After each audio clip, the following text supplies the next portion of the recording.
Intel was once the undisputed king of the semiconductor industry, powering everything from personal computers to data centers.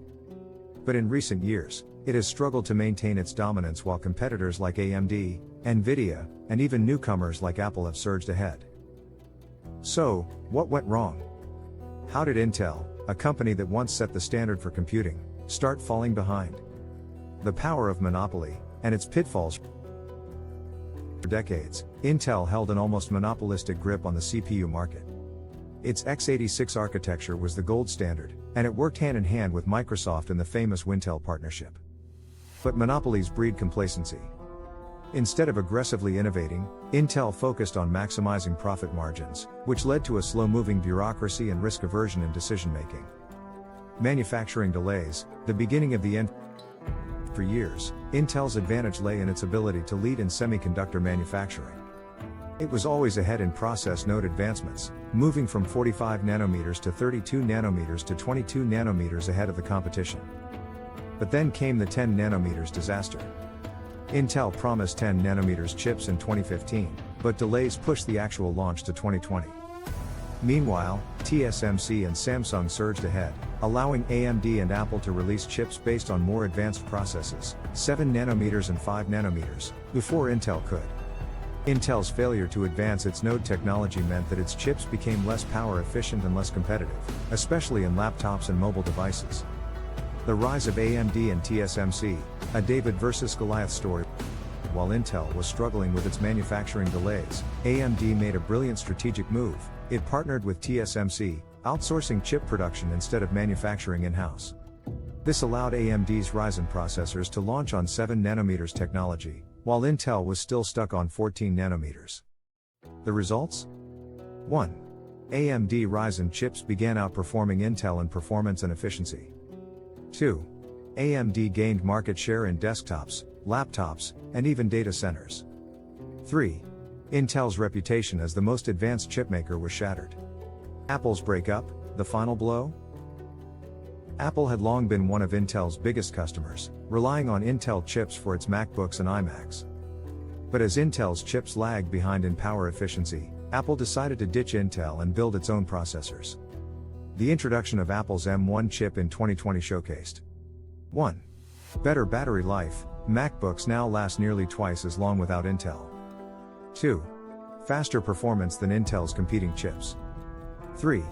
Lower heat output, making Apple's devices thinner and more efficient. This was a major loss for Intel, not just financially, but in credibility. If Apple, one of the most respected tech companies in the world, didn't believe in Intel's chips anymore, why should anyone else? The business strategy mistakes, where Intel went wrong. Beyond technology, Intel made critical business missteps that cost it dearly. 1.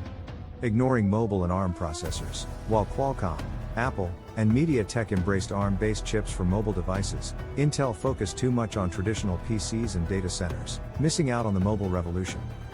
2.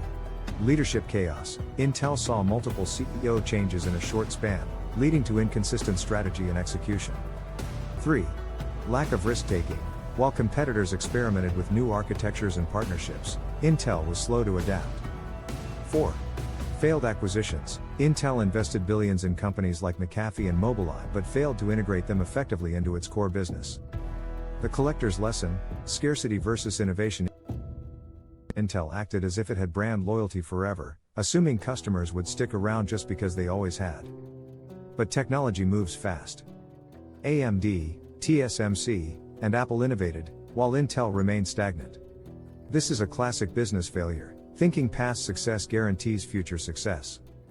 Can Intel make a comeback? Intel isn't down and out yet. Under its latest CEO, Pat Gelsinger, the company is investing billions into revamping its manufacturing, building new fabrication plants, and even offering chip production services to other companies. The success of Intel's comeback will depend on 1. Whether it can catch up to TSMC and Samsung in manufacturing. 2. Whether it can regain trust in high-performance computing and AI chips. 3. Whether it can compete in the mobile and cloud computing space. The business takeaway: lessons from Intel's fall. 1. Never get comfortable. Intel assumed it was untouchable, and that's when it started losing ground. 2. Adapt or die. AMD and Apple pivoted to new technologies, while Intel stayed stuck in its ways. 3. Innovation beats monopoly. 3. Being the biggest doesn't mean being the best, constant innovation wins in the long run. Final thought: Intel's story is a lesson for every business. Once a market leader, now struggling to stay relevant. But in tech, nothing is permanent. Can Intel reclaim its crown, or is it too late? The next few years will decide its fate. What do you think? Can Intel make a comeback, or is its best era over? Let us know in the comments. Don't forget to like, comment, and subscribe for more insightful videos like this one.